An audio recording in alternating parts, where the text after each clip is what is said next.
Hi, I Hi. am outside in the halls of a basketball game, so sorry about that. Okay, no worries. Okay. One I don't night. know what happened Hey there. everyone. Okay, hello. Hello. Hi. All Thanks right. for letting me come. Thanks for joining us. Of course. There we see. Okay. If I can find my corner. Yeah. Yes. It's okay. No, it's just, it doesn't leak. Okay. Sorry, I got it. We're getting ourselves situated. Yeah, you're fine. So can you hear lots of squeaking shoes in the gym with the basketball? Well, I'm out in the hall, but you probably will still hear some of it. So I got my basketball, gear on and my Go Team. Very good. Very good. Yeah. Does your son play basketball? So right now I have 5 kids playing on 4 different teams. So I'm okay. all the time and in my car running around all the time. So it's very fun. Good. Debbie wants to know how you have time to write.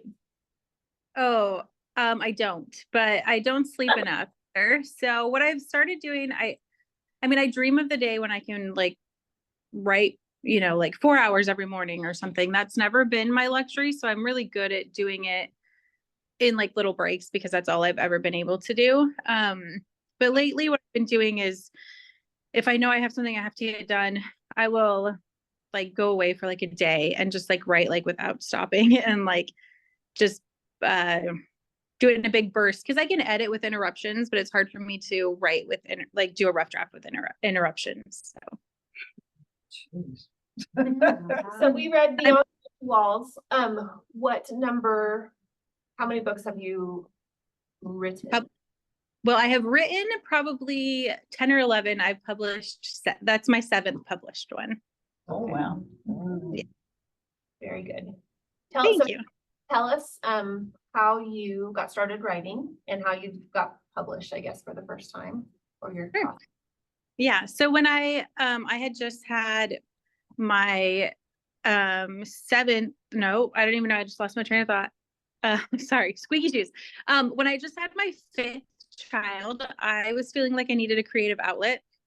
And I was like, I don't know what to do. Like, I want to just be home with them. I love them, but I feel like I need something else. And my husband just kind of casually said, well, you read so much. Why don't you write a book? And I thought, I could try that. And so I wrote one and realized that it went better than I thought it would. And so I decided to write another one. And in between those 2 books, I sort of just studied like books that I had liked and kind of asked myself, how did the author do it? Things like that. And then I jumped in and wrote another one. And when it was done, I thought, I don't know, maybe this is too good to put on, to just leave on my computer. And so I decided to submit it to agents and had no idea what I was doing. And miracle, someone wanted me. So that's the short version of I had a lot of imposter syndrome. I'm like, how did I write a book? Why would anyone want to represent me? It's taken me, several books to be like, yeah, I'm a writer. And which was your first book? So my first published book is The Hope of Azure Springs. And it's kind of how I ended up writing in Iowa in the Midwest area because I wanted to write about the orphan trains and that Iowa was a common stop for orphan trains. And so I started there and then, wrote several other books there just so I could have little characters kind of pop in and make little references to the books to each other just for fun. So. And obviously there's a Beauty and the Beast element to this book. Was that your inspiration or where did you come up with this storyline? So the inspiration at first came from, I knew I wanted to do another Iowa book.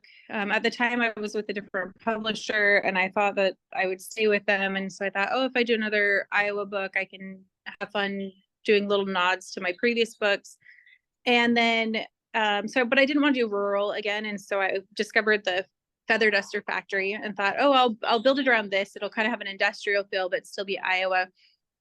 But the more that I researched it, I loved it. And as I was researching, I learned a lot about other things that were happening in Iowa, like the roller skating kind of craze and stuff like that. And then I ended up getting connected to an actual descendant of the feather duster factory, which made the whole experience really fun. But it also kind of changed my storyline, because the more truth that I knew about the feather duster factory and the owners of it and stuff, the harder it was for me to fictionalize. And so I was like, well, actually, I don't want my hero to be the owner of the factory. I need him to be someone outside of that. And then it just sort of spiraled into the, like, well, maybe she could meet him like this and still have the feather duster factory in it. And then why would their lives connect? I don't know. It just became a series of like, what if, and at first I didn't even realize that it had a Beauty and the Beast vibe until I kind of was a little ways into it. And then I was like, oh yeah, Beauty and the Beast is happening. So it was unintentional first, and then I ended up pulling from it more as I kind of noticed that it was creeping in. When you sent him, did the editors want to take anything out that you objected to that was difficult for you to give out? Let's see. It's kind of funny because I actually wrote this one before the letter tree, and so some of the writing process of it has been quite a while now. So the main changes to this one were, I don't know, there weren't, well, the biggest thing was that originally it took place in the 1880s. And then because with the letter tree, they asked if I would write in the 1900s. And I wrote that in 1924. And then they decided to buy this book. They asked if I could move it into the 1900s too. So that was probably my biggest change. And the only thing I really didn't like about that was that I really loved the idea of roller skating in the 1800s, because that goes a little bit against what people imagine for the 1800s. You know, they think of like prairies and bonnets and wagons. And so I liked that it was true, but it sort of challenged what people thought of as being 1800s. Once you cross over into 1900s, I think people are like, oh yeah, roller skating, 1900s, that makes sense. And so that was probably the biggest change to this one. I didn't write the epilogue until like the final round of editing, because I wasn't sure what I wanted it to be. So that was a big change, but it was my own change. I just kept thinking someday I'm going to know what the right epilogue is and waiting for that to happen. So. Well, I thought it interesting that the third child did have a bookmark, and that was a bookmark. The birthmark. Yeah, I didn't want the child to have the same thing as Otis, because you wouldn't know that as an infant anyway. But I just liked the idea that I felt like it kind of made it go full circle a little bit more, like to show that he was healed enough that he could even help someone else navigate it. So Yeah. Did you know all along that Elizabeth was going to be where she was staying?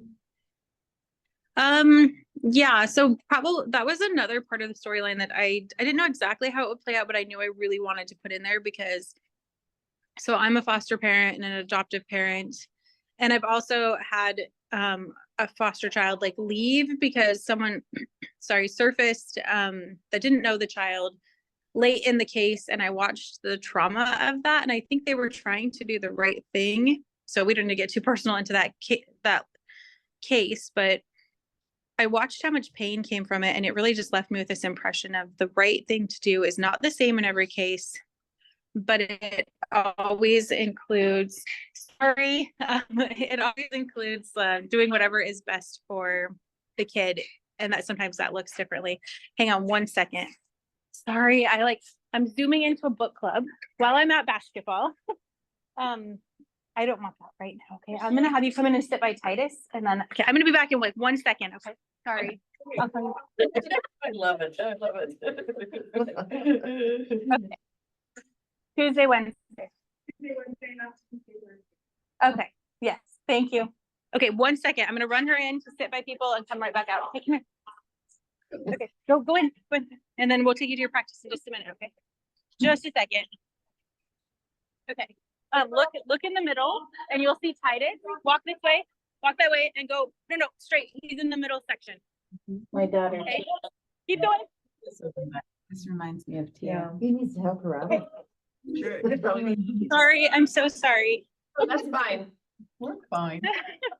This is usually I'm like don't have quite as much going on, but I said yes to this one, which I'm so glad I did before I had my basketball schedules. So Oh, um, we've done that. Don't worry about it. yeah, I have a lot of children. Love them. Okay, sorry.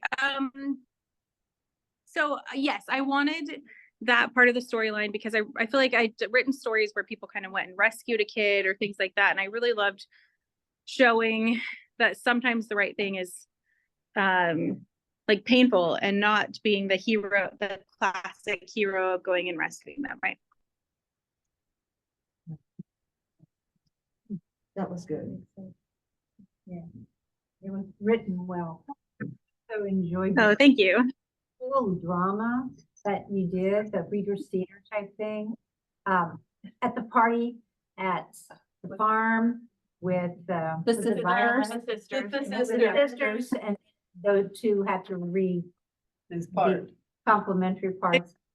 Yeah, I really liked writing. I really feel like Otis, like when he's writing or when he's kind of was playing another character, like it brought out a different side of him because I think he didn't have, you know, like as himself, he was still growing in his confidence, but when he's playing another character or he's writing a letter, like you got to a little glimpse of like the confidence that was hidden underneath of him, I guess. So Very sweet. And it did occur to me that perhaps you should do workshops for husbands on things they could say to their wives. it's very fun writing fictional men, right? Because they get to be everything we want them to be. No, I really enjoy it. He was a fun character to write because he didn't necessarily meet the society norm, but I think that in some ways that allowed him to have some different strengths than like a man in that era maybe would have had, right? Like to speak from the heart a little bit more at times and stuff. He was surprisingly, it's not the right word, but for someone who basically lived on his own for some, not very much interaction, he Well, he had a hard time with he it. did, but he adapted. I mean, Yeah, he grew with that, but at first he didn't want to talk much. Yeah. Yeah, well, and I think I was hoping that having him love music would kind of help readers understand like how he kept his kind of emotional, I mean, he's still emotionally scarred, but he did have sort of an avenue for expression still. So, but yeah, I mean, it's not like he was completely isolated, but yeah, it would be hard to come back and live amongst people, especially if you still had the scars that sort of sent you away, right? but Sadie was spunky enough to help. Yeah, she was fun to write. She was actually really challenging for me to write. Like I think that wounded characters are easier to write because you have so much natural growth that's going to happen in the storyline. But I really wanted to write a character who came from a functional family because so often they're, you know, it's easy to write characters, right, that are wounded or that have no family or their parents are mean or something like that. And so to have her come from a functional family was almost more challenging in a way to still show growth in her, if that makes sense. And say like you. I mean, I don't think I've ever written a character who is exactly like me, but I think that I pull from myself and people I know kind of for every emotion and feeling. I would definitely say like I come from a family of sisters. There's more similarities maybe with her than with some of my other characters, but I've never felt like I was completely channeling myself into a character.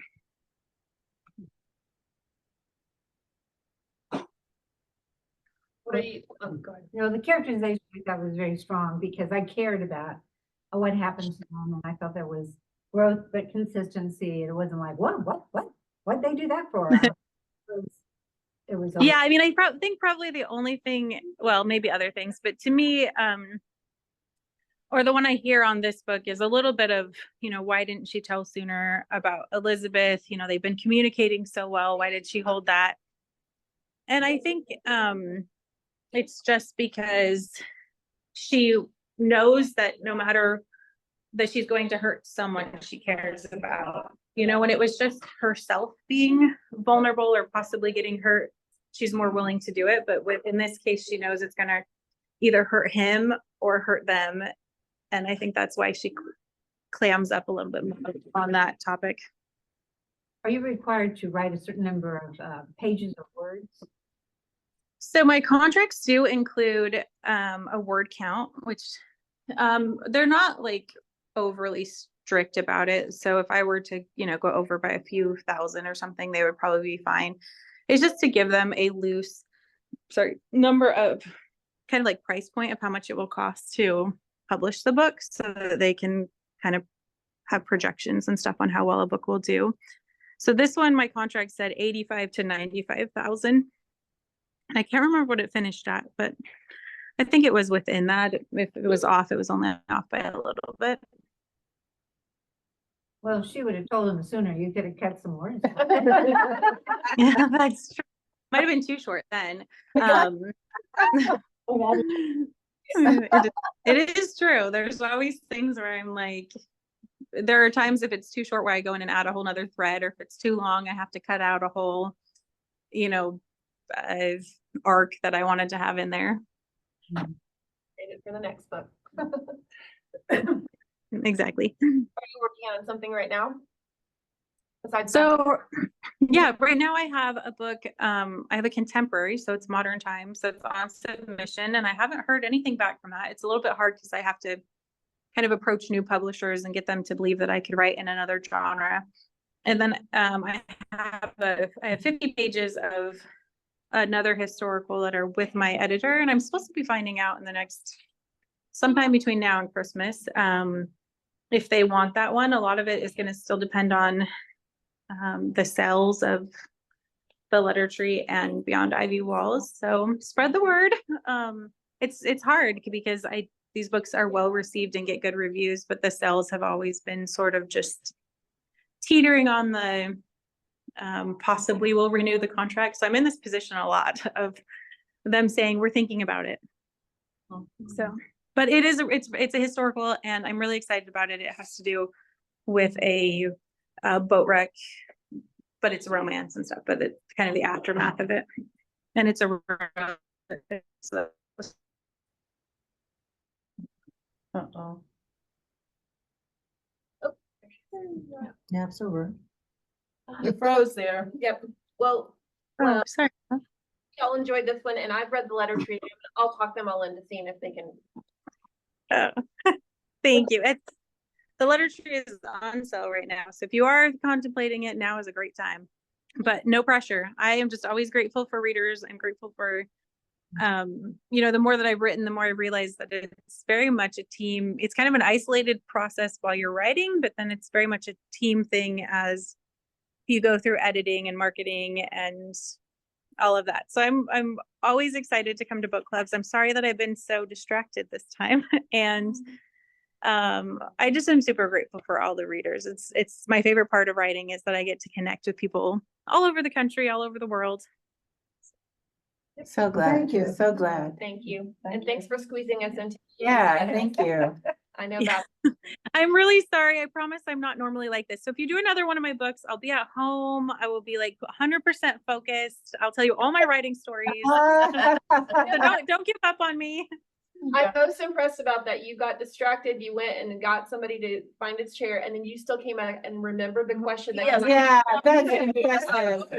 Very impressive. Yeah. I got a lot of kids, so I'm never doing one thing at once. But anyway, please have me back. I promise I'll be more focused. And thank you again. If you guys ever have a reading question or anything, like message me. I love this part of it. So thank you. Thank you. Thank you. All right. Thank you. Bye guys. Go watch your game. Go fight, win. Watch.